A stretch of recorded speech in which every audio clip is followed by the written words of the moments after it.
Bonjour, cette fois-ci je suis à Naples. Je viens rencontrer les équipes de Potere al Popolo, qui est un groupe de jeunes gens qui présentent des listes aux élections législatives très proches de ce qu'est la France insoumise ou Podemos. Et là je vais rencontrer le maire. On se balade, on dirait Marseille, hein. Enfin Marseille c'est plus beau, mais c'est comme Marseille. Et vous entendez, ça chante.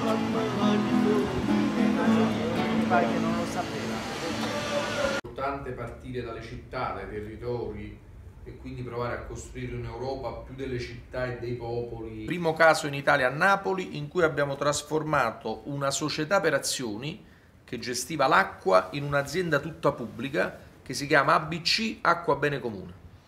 Vous avez compris les gens? Ouais. Voici le maire de Naples et ceci est le document de transformation d'une société par action en régie publique de l'eau. C'est la seule ville d'Italie qui a fait ce travail-là par référendum.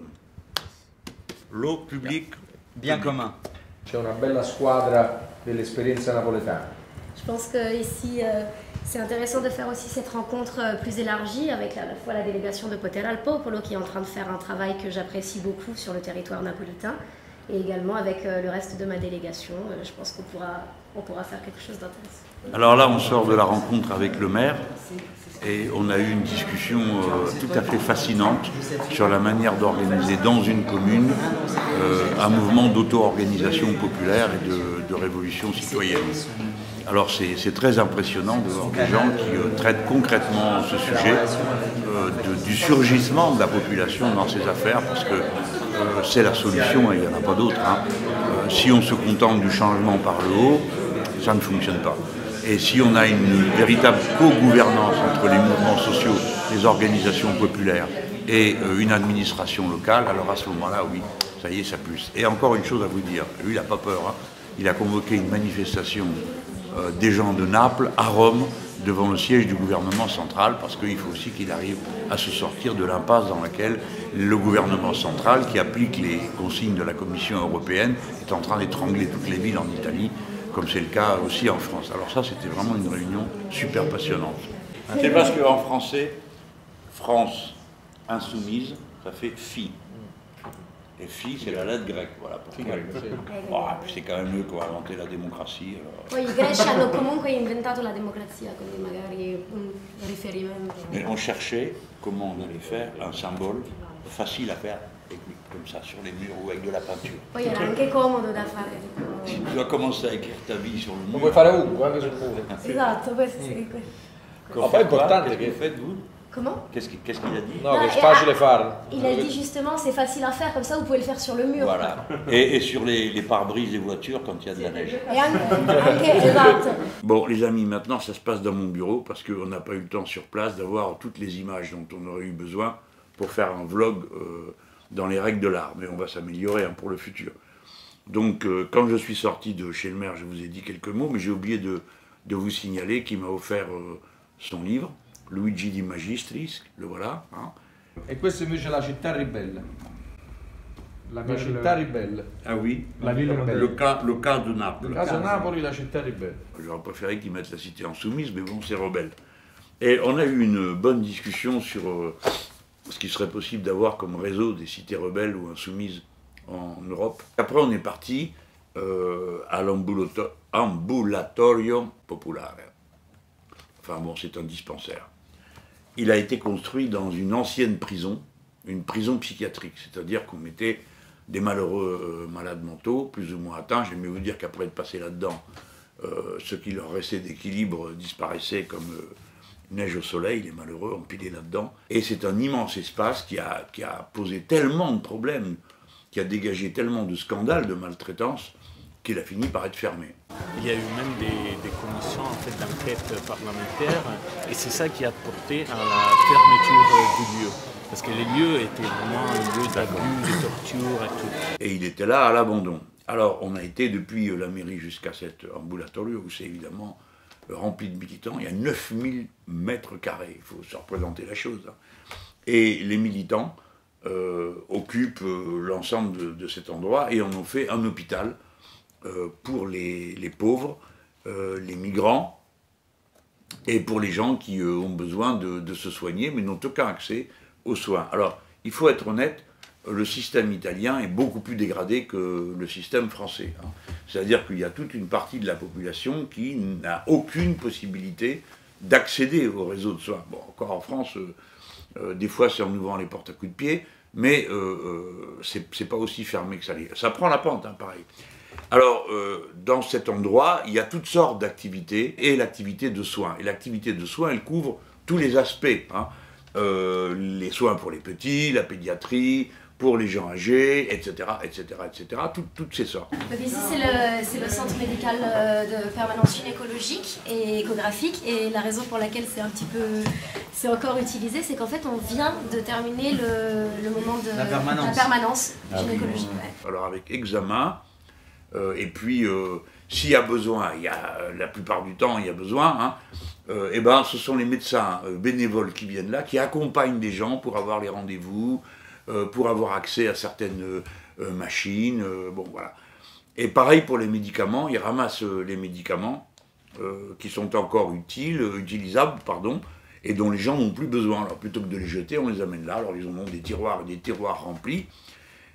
J'ai rencontré l'équipe des médecins qui venaient là. Alors bon, c'est très impressionnant parce que d'abord ce sont des médecins bénévoles, un ou deux sont des médecins à la retraite, et ce sont en plus des pontes de leur branche, hein, c'est-à-dire des grands personnages, des grands médecins, notamment un cardiologue qui est là, et qui m'ont expliqué les principes philosophiques de leur action. Alors il y en a, bon, on les devine facilement, évidemment c'est de ne pas abandonner les gens, et puis après on va entrer dans des choses de plus en plus précises.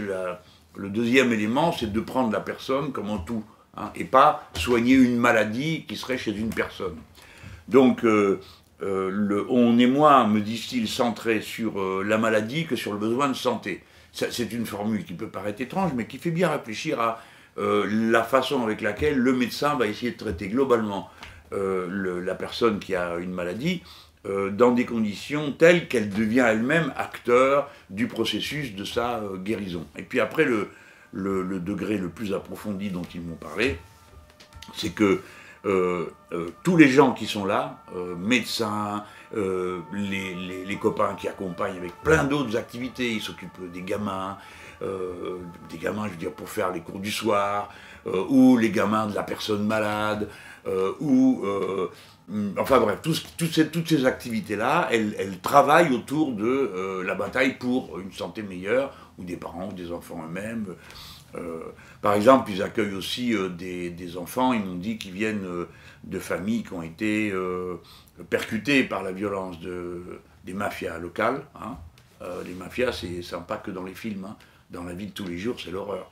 Et qui ont donc vécu dans un milieu de violence, et donc ils essayent de les sortir de là.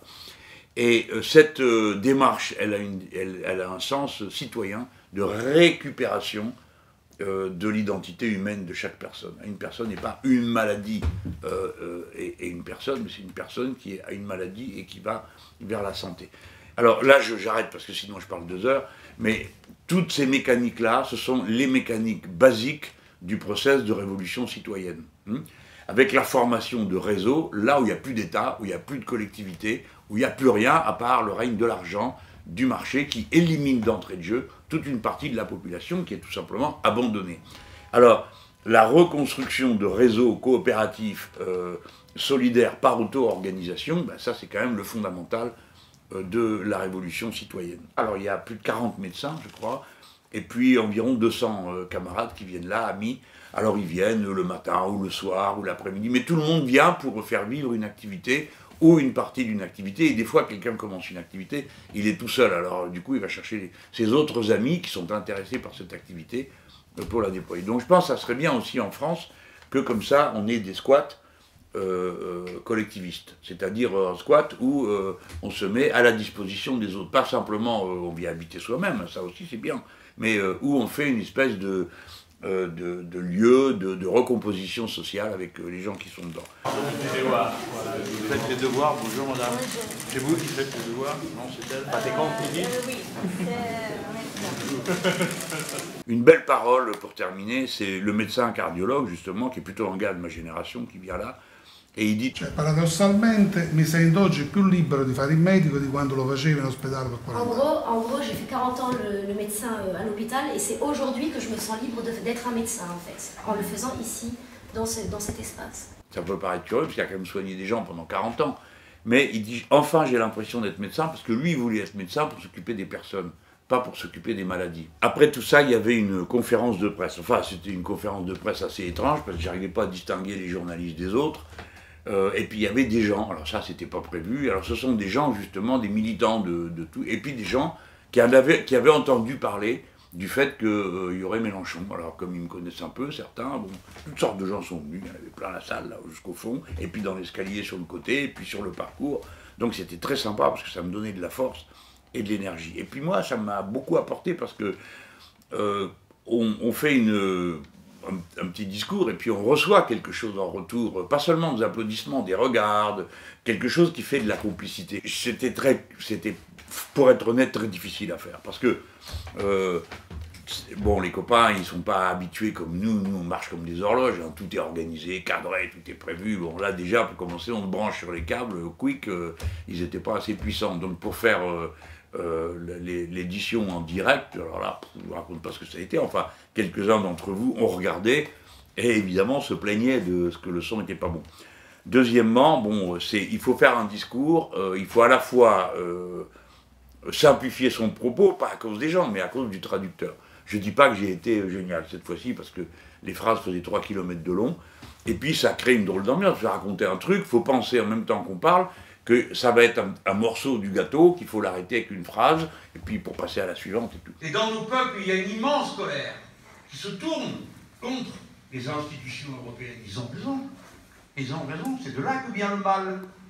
Mais le mal qui est accepté par nos gouvernements, voulu par nos gouvernements. C'est à nous maintenant de rétablir l'idée de l'amitié, de la fraternité entre les peuples, de l'honnêteté, de la démocratie. Oui, la démocratie. Nous ne sommes plus en démocratie. Quand M. Juncker dit « il n'y a pas de démocratie possible en dehors des traités », ça, ce n'est plus la démocratie.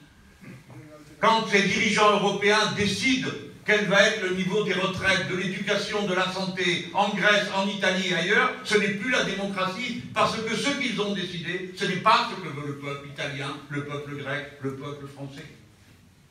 Non, ce n'est plus la démocratie. Quand dans mon pays, nous votons non à un traité constitutionnel et qu'ensuite on décide que c'est oui. Quand dans mon pays, quelqu'un gagne une élection présidentielle en disant je vais renégocier le traité budgétaire, et quand il arrive, qu'est-ce qu'il fait? Rien. Il ne négocie rien. L'Europe est vécue comme un mensonge, et c'est un mensonge. Il ne reste donc plus que nous pour défendre l'idéal européen, qui est un idéal de développement social, de paix, de fraternité entre les peuples, de respect mutuel, où il n'y a pas un couple qui donne des ordres à 26 autres, où il n'y a pas un fonctionnaire d'une commission qui décide de mettre à genoux un pays entier, comme a été la Grèce, etc. Et vous autres, les Italiens, avec nous, les Français, les Espagnols, les Allemands, nous pouvons refaire vivre à une condition: il faut qu'il y ait le pouvoir du peuple, et pas le pouvoir de l'argent. Parce que les peuples veulent la même chose partout. Les peuples veulent la même chose partout. S'il reste une Europe quelque part, elle est là. S'il y a un message européen, il est là. Et ce message, c'est « Potere al popolo ». Pour toute l'Europe. Bon, il faut faire un bilan de tout ça. Aller rendre visite à Potere al popolo, c'est-à-dire pouvoir au peuple, c'était pas évident, je préfère vous le dire. Pourquoi? Parce qu'on m'a dit, écoute, c'est vraiment un très petit groupe, ils vont faire un petit score, et donc il ne faut pas que tu ailles t'exposer, je parle franchement là, dans une situation où il ne va pas y avoir un score génial. Oui, mais alors si on fait ça, c'est fini, moi je deviens quoi? Une espèce de bel objet qu'on met sur le bord de la cheminée, avec dessus une étiquette 20%. Bon, non, c'est mon devoir de faire ça. Moi, si je pouvais aller voir un grand groupe qui est sur la ligne de la France insoumise en Italie, j'irais et je m'arrangerais pour que les petits groupes viennent avec le grand groupe. Mais c'est pas le cas. Bon, alors, est-ce que je dois me résigner au fait qu'il n'y ait plus de force de la révolution citoyenne en Italie? Ben, certainement pas, parce que une fois que vous avez enlevé le Parti démocrate, qui est l'endroit où se sont retrouvés le Parti communiste, le Parti socialiste, la démocratie chrétienne, et devinez comment ça a fini, la démocratie chrétienne a tout bouffé, pardon, Atanek pour le comprendre. Et ça a permis de recycler toute la bureaucratie du Parti communiste italien et du Parti socialiste italien, alors copains comme cochons, avec leurs bureaux locaux, et ils ont fait une petite touillette, et en partie c'est le Parti démocrate, qui est complètement coulé dans l'estime des gens, mais enfin il fait quand même son score. Et puis, sinon, vous avez la droite, celle de Berlusconi. Berlusconi, ils ont été recherchés pour essayer de sauver les meubles. Et puis, à côté de ça, il y a le mouvement 5 étoiles. Mais le mouvement 5 étoiles, au départ, il était super dégagiste et pas trop dans l'ignorance. Son grand slogan, c'est « Vaffanculo ». Je ne sais pas s'il faut que je traduise ça pour que tout le monde comprenne. Bon, on ne peut pas dire que c'était très élaboré. Du coup, il y avait toutes sortes de gens là-dedans, dont des gens de gauche, mais vraiment de gauche. Et puis des gens de droite, fachos. J'en ai entendu quelques-uns, bon, je me dis, bon, on peut rien faire avec eux, quoi. À cette étape-là, maintenant, il y a des bouts qui sont intéressants, peut-être qu'ils viendront. Je laisse tout ça de côté. Et puis sinon, après, c'est des groupuscules. Moi, j'avais un très bon ami en Italie, qui était mon ami Fassina. Bon. Il est venu au plan B, tout ça, bon, on s'entendait bien. Là-dessus, il décide d'aller se mettre avec D'Alema. Alors, ceux qui m'écoutent ne savent pas qui est D'Alema, mais c'est un ancien dirigeant du Parti communiste italien, qui est le liquidateur d'ailleurs, qui ensuite s'est retrouvé au Parti démocrate, a été gouvernant avec tous ces gens, et maintenant il est ressorti, ils ont fait un petit truc. Fassina et lui, non. On a beau être amis, je soutiens pas ça, je veux pas les aider, parce qu'ils ont capitulé. Voilà, c'est du Tsipras en tout petit. Mais c'est la même chose. Donc j'ai décidé d'aller soutenir ce groupe Potere al Popolo, et pour une seule raison, c'est que s'il y a une petite chance qu'ils arrivent à avoir des élus au Parlement, eh ben, on sera fou d'orgueil et de joie de les avoir aidés à faire ça. Et ensuite, on aura une vraie bande de camarades et d'amis pour mener ensemble notre bataille à l'échelle européenne. Et si on n'y arrive pas, eh ben, tant pis. Eux, ils continueront à exister, à faire fonctionner leur ambulatorio, ils continueront à avoir des structures de base d'assemblée populaire dans la ville de Naples et ailleurs en Italie.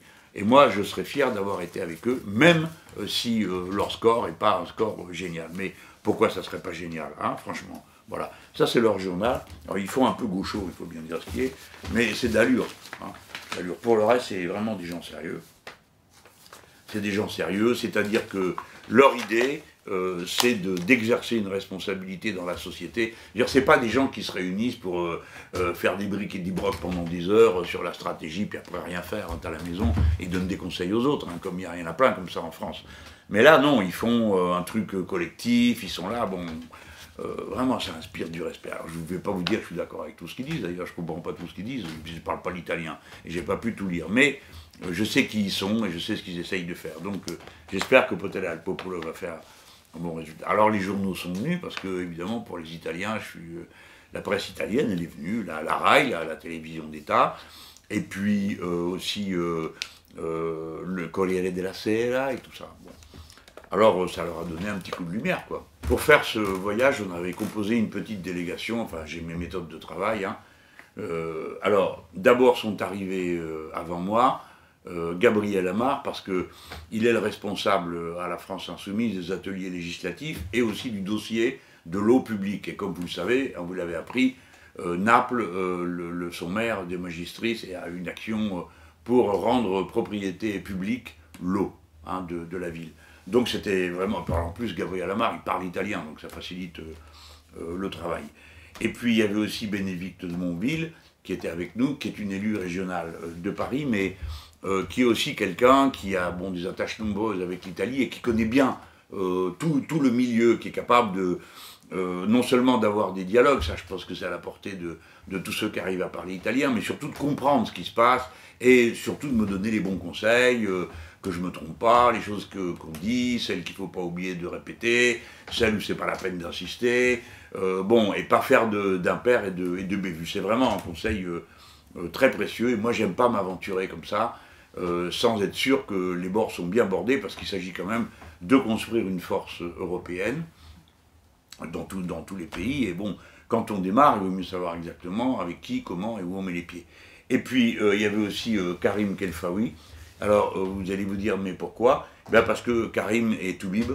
Enfin, il est en train de terminer son apprentissage de toubib à Marseille. C'est là-bas que je l'ai connu. Et il a monté là-bas à Marseille la caravane sanitaire. Alors, naturellement, c'est pas la même chose qu'Anna, parce que lui, il donne pas de soins aux gens. Hein. C'est des conseils, de la prévention, des adresses, des numéros de téléphone, de services à appeler, parce que le plus grand problème des gens, c'est qu'ils ne savent pas comment, par quel bout prendre le problème. Déjà, ça des fois même pas nommer ce qu'ils ont. Hein. Donc, il sait faire ça, et il sait le politiser. Hein. C'est une action qu'on mène à Marseille, de politisation des questions de santé. Voilà. Alors, évidemment, après, bah, il y avait aussi Antoine. Alors lui, il tient tantôt la caméra, tantôt le micro, il note, il fait enfin, tous les trucs qui servent ensuite pour les réseaux sociaux, que ce soit des vidéos, des tweets, ou des choses de cette nature. Et donc partout où on passe, évidemment, il en sort de la documentation pour moi, et des conseils pour les copains sur place, parce que c'est quand même nous les plus forts. Bon, en nombre, en habitude, les gens, ça compte ça, hein. Et la politique, ça tombe pas du ciel comme ça, hein. C'est une activité, c'est un combat, il faut savoir, il faut avoir les bons gestes, adaptés à la forme de lutte. Alors, à chaque fois, je m'arrange pour qu'il y ait un petit panel comme ça, de copains, qui n'est pas que moi, hein, qui vient, qui fait la star, ou je sais pas quoi, là. Je parle, alors tout le monde est content de me voir, et puis après, quoi, on rentre à la maison, on n'a rien appris, hein, parce que moi, je le sais déjà. Tandis que toute mon équipe, ben, chacun apprend, affine, et puis passe aux autres des savoirs, et nous, on engrange aussi des savoirs. Alors, on était contents sur place, parce qu'il y avait un ou deux franco-italiens et franco-italiennes, et bon, c'est un plaisir de se voir, quoi, entre Français là-dedans. Et une autre chose qui m'a bien ému, je termine là-dessus, c'est que parmi les gens qui étaient là, en souffrance et en besoin de soins et d'attention et d'aide, il y avait des Ivoiriens et des Sénégalais, c'est-à-dire des gens qui viennent de l'Afrique francophone. Alors évidemment, en 5 minutes, on fraternise, parce qu'on a une langue en commun, hein, qui nous sert ensemble. C'est des gens qui sont quand même, qui ont passé un sale quart d'heure, hein, pour arriver jusqu'en Italie, et ce sont des gens jeunes, des hommes jeunes. Et bon, c'était un bonheur de les voir. Et alors, bon, on s'est dit des choses fraternelles en français. Bon, alors maintenant on va arrêter. Si vous avez regardé jusque-là, c'est que vous êtes bien patient. Faut dire ce que vous en pensez. Ça s'appelle un vlog, hein, parce que blog c'est écrit, et vlog c'est vidéo en blog. Est-ce que ça vous plaît? Est-ce que ça vaut la peine que je continue à faire comme ça? On en fera comme ça de temps à autre, quand je me déplace ou qu'il se passe quelque chose. Bon, mais donnez des conseils aussi pour savoir comment faire pour que ça soit mieux. Hein. Voilà. Merci les gens, des petits pouces bleus, ça fait du bien.